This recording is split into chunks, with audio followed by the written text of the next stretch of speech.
রহস্যঘেরা মহাদেশ অ্যান্টার্কটিকার পূর্ব অংশে অবস্থিত টটেন হিমবাহকে দীর্ঘদিন ধরেই স্থিতিশীল ও নিরাপদ মনে করা হতো। উপর থেকে দেখলে বিশাল এই বরফ স্তরকে শান্ত ও স্থির মনে হলেও সাম্প্রতিক গবেষণায় উঠে এসেছে সম্পূর্ণ ভিন্ন চিত্র। সোনার ও রাডার ইমেজিং প্রযুক্তির সাহায্যে বিজ্ঞানীরা জানতে পেরেছেন সমুদ্রের উষ্ণ পানি অ্যান্টার্কটিকার বরফের নিচের গভীর উপত্যকা দিয়ে টটেন হিমবাহের তলদেশে প্রবেশ করছে।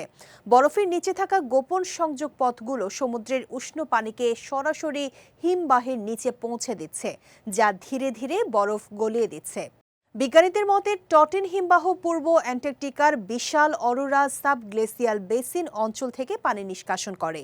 এই অঞ্চলে এত বিপুল পরিমাণ বরফ জমে রয়েছে যে তা পুরোপুরি গলে গেলে পৃথিবীর সমুদ্রপৃষ্ঠের উচ্চতা প্রায় ৩.৫ মিটার বা ১১.৫ ফুট পর্যন্ত বেড়ে যেতে পারে। বিজ্ঞান সাময়িকী নেচার জিওসায়েন্সে প্রকাশিত গবেষণায় বলা হয়েছে, সমুদ্রের তলদেশের গভীর খাদ দিয়ে উষ্ণ পানি হিমবাহের নিচে থাকা ক্যাভিটিতে প্রবেশ করছে। এই ক্যাভিটি সমুদ্র ও বরফের মধ্যকার সংযোগ স্থল হিসেবে কাজ করে।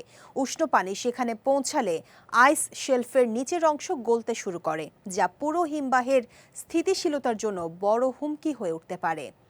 এই আবিষ্কার বিজ্ঞানীদের জন্য অত্যন্ত গুরুত্বপূর্ণ, কারণ এতদিন ধারণা করা হতো পশ্চিম অ্যান্টার্কটিকার তুলনায় পূর্ব অ্যান্টার্কটিকার বরফ স্তর অনেক বেশি নিরাপদ। কিন্তু নতুন গবেষণা বলছে জলবায়ু পরিবর্তনের প্রভাব সেখানে পৌঁছে গেছে আরও গভীরভাবে।